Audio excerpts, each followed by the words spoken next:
Guinel. Bonjour. Vous êtes journaliste au Point, spécialiste donc de ces questions d'armement.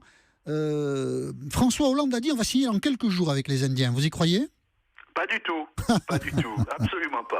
Ah bon? Pourquoi? Il va peut-être signer quelque chose dans quelques jours, mais parce que si c'était dans quelques jours, ça aurait été signé cette fois. Bien, écoutez, il faut qu'ils se souviennent que lorsque les Indiens ont acheté 66 avions d'entraînement qui s'appellent des Hawks aux Anglais, Oui.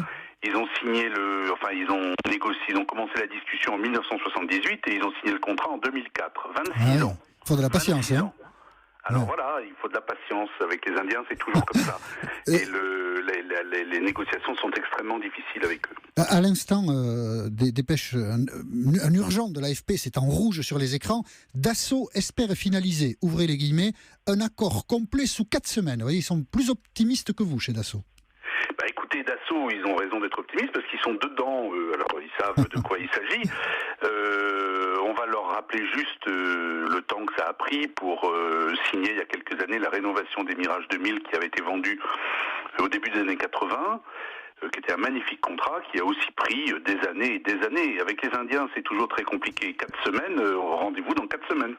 Alors, il n'y a pas qu'avec les Indiens. Le Brésil devait l'acheter, il l'a pas acheté. Il y a d'autres pays comme ça qui ont été intéressés par le Rafale, puis qui n'ont pas conclu. Pourquoi c'est si difficile à vendre, le Rafale, Jean Guinel? Mais c'est pas difficile à vendre, c'est pas plus difficile à vendre qu'un autre avion. Simplement, les Français, jusqu'à présent, François Hollande, il s'était abstenu de ce genre d'attitude consistant à vendre la peau de l'ours avant qu'il soit tué.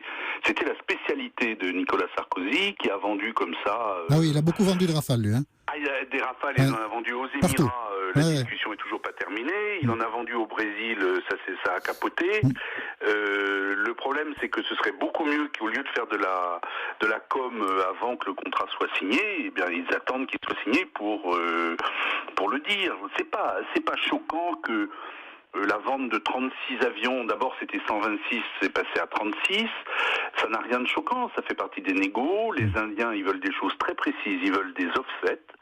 C'est-à-dire qu'ils veulent que les Français leur achètent pour 50% de la valeur des avions en matériel indien.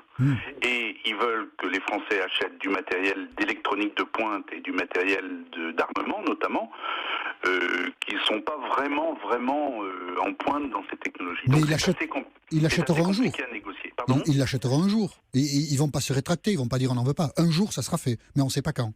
Ah ben ça c'est vous qui le dites, moi bon, d'accord. Ils peuvent carrément annuler le truc, d'accord. Ils l'ont déjà fait, et en 2007, ils ont signé pour l'achat...